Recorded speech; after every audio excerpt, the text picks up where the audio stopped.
सतीश भोसले उर्फ खोक्या यांना प्रयागराज येथून अटक करण्यात आली। यावर माध्यमांशी बोलताना आमदार सुरेश धस म्हणाले की बाब आहे, त्यांनी जी चूक केलेली आहे त्या संदर्भात त्याला अटक झालेली आहे आणि आता कायद्याप्रमाणे त्याच्यावरती कारवाई होईल।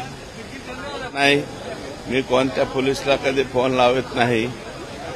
त्याला अटक करा म्हणलं तर मी स्पष्टपणे माझ्या मुलाखतीत म्हणलं ना, त्यांनी जी चूक केली असेल त्याच्यावर कारवाई करा, तर त्याच्यावरती कारवाई झालेली आहे। आता तो आता अटक झालेली आहे, त्याच्यावरती पोलीस जे काही कलम लागलेले त्या कलमाप्रमाणे कारवाई करील। बघा, कॅमेरे घेऊन मी जात नव्हतो, कॅमेरे माझ्या पाठीमागे येत होते, आजही कॅमेरे माझ्या पाठीमागे येतात। त्याच्यामुळं कुठं जाताना कॅमेरे घेऊन जावं हे मी ठरवणार नाही। माझं मी दवाखान्यात असल्यामुळं मी त्यांना भेटायला गेलतो हे खरं आहे।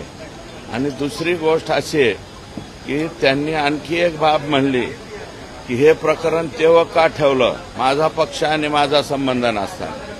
तर संतोष देशमुख हा भारतीय जनता पार्टीचा बूथ प्रमुख आहे आणि बूथ प्रमुखासाठी मी हे प्रकरण तेवढ ठेवलंय आणि आणखी काही दिवस जोपर्यंत संतोष देशमुखच्या खुन्यांना फाशी होत नाही तोपर्यंत हे प्रकरण मी तेवढ ठेवणार।